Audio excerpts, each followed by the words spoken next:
Dieu est esprit. Et si Dieu est esprit, alors il ne peut pas être traité comme un objet matériel, soumis au seul instrument de mesure. L'athée irréductible veut souvent enfermer la réalité dans ce qui se voit, ce qui se pèse et se reproduit. Mais cette exigence est déjà une philosophie, pas une neutralité. Elle suppose d'avance que seul le mesurable existe, ce qui est une affirmation qu'on ne mesure pas elle-même. Car demandons-le franchement, avec quel instrument scientifique mesure-t-on une pensée, une vérité, une conscience, une intention, un amour, une culpabilité, une beauté? On en constate les effets, on en analyse les traces, mais on ne les réduit pas à un objet de laboratoire. L'esprit humain lui-même échappe déjà à la simple matière brute. Alors pourquoi exiger que Dieu, s'il est esprit, se laisse enfermer dans des procédures faites pour les réalités physiques?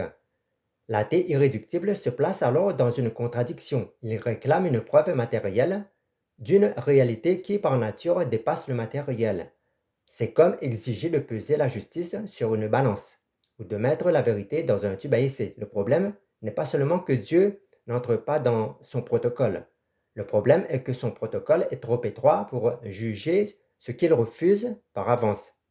Dire je ne vois pas Dieu au microscope, donc il n'existe pas, n'est pas une conclusion scientifique.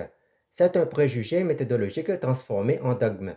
La science est excellente pour étudier ce qui est quantifiable, mais elle n'a jamais été faite pour trancher à elle seule la question du fondement de l'être, du sens ultime, de la conscience ou de l'absolu.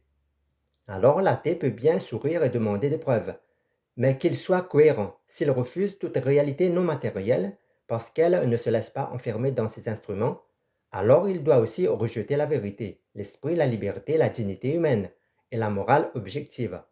Or, il ne le fait pas. Il vit comme s'ils existaient autre chose que la matière. Il pense, il juge, il préfère, il condamne, il espère. Autrement dit, il vit déjà dans un monde qui déborde de matérialisme qu'il professe. Le vrai débat n'est donc pas Dieu est-il visible? Le vrai débat est l'homme acceptera-t-il que le réel dépasse ce qu'il sait mesurer? Et là, l'athée est mis au pied du mur. S'il dit non, il réduit la réalité à une prison conceptuelle. S'il dit oui, il ouvre la porte à la possibilité d'un Dieu esprit, vivant, souverain et libre de se révéler autrement qu'à la manière d'un objet de laboratoire. Si l'athée réfute l'esprit par son microscope, il ne le saisit pas. Il prouve seulement que son microscope n'est pas l'instrument du jugement ultime.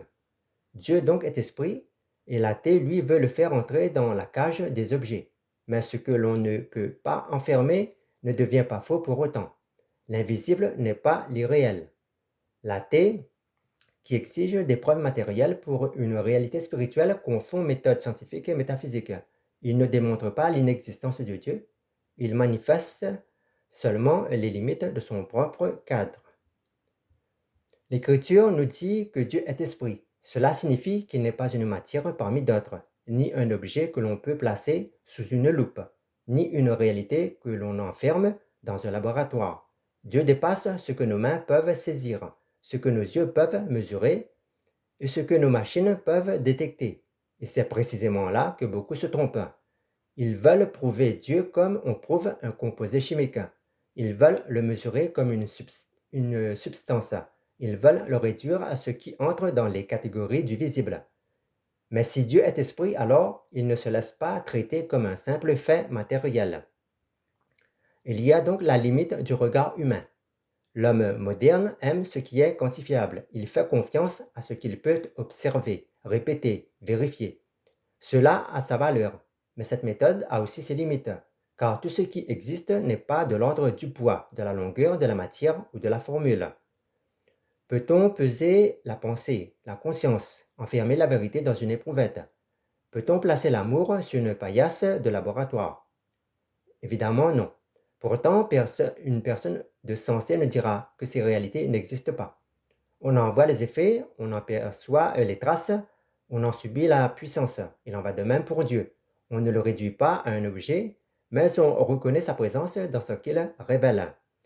Il y a aussi la faiblesse de l'athéisme strict. C'est ici que l'athéisme irréductible se met en difficulté. Il réclame souvent une preuve matérielle de Dieu, alors qu'il parle d'une réalité spirituelle. Il veut une démonstration de laboratoire pour juger une réalité qui dépasse le laboratoire. C'est une exigence mal placée. Dire je ne vois pas Dieu au microscope, donc il n'existe pas, ce n'est pas une conclusion rationnelle. C'est une limite de méthode transformée en certitude. Ce n'est pas l'absence de Dieu qu'on prouve.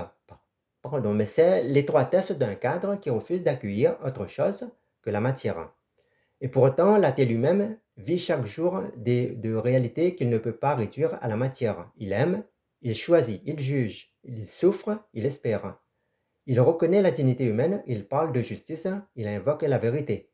Mais d'où viennent ces réalités si tout n'est que matière aveugle? Dieu se révèle autrement.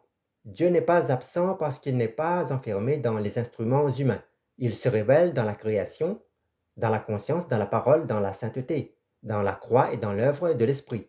Dieu n'est pas moins réel parce qu'il est invisible. Au contraire, l'invisible fonde souvent le visible. L'Écriture nous enseigne que la foi ne repose pas sur le spectacle brut, mais sur la reconnaissance de celui qui agit au-delà de ce que nos sens saisissent. Le chrétien ne dit pas je crois parce que tout est visible. Il dit je crois parce que le réel est plus vaste que ce que je peux mesurer. Il faut donc un peu d'humilité à l'homme pour reconnaître que ces instruments ne sont pas la mesure de toute chose. La science est précieuse, mais elle ne sauve pas. Elle éclaire, mais elle ne rédige pas le sens ultime de la vie.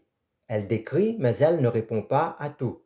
Et c'est là que l'homme doit choisir. Soit il enferme le réel dans ce qu'il sait, déjà manipulé, soit il consent à être enseigné par une vérité plus haute que ses propres méthodes.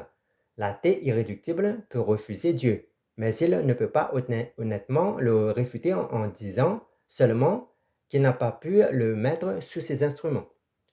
Alors, entendons cette vérité avec force, Dieu est esprit, et l'esprit ne se laisse pas capturer comme un objet de laboratoire. Ce n'est pas une faiblesse de Dieu, c'est la grandeur de Dieu. Ce n'est pas une excuse pour croire n'importe quoi, c'est un appel à sortir de la prison du matérialisme. Aujourd'hui, le Seigneur nous invite à reconnaître que le visible n'est pas tout, que le mesurable n'épuise pas le réel, et que la foi n'est pas une crédulité, mais une réponse à celui qui se révèle au-delà des instruments humains. Ne réduisez pas Dieu à ce que vous pouvez peser. Il est plus grand que vos méthodes, plus profond que vos catégories, et plus vivant que vos certitudes. Amen.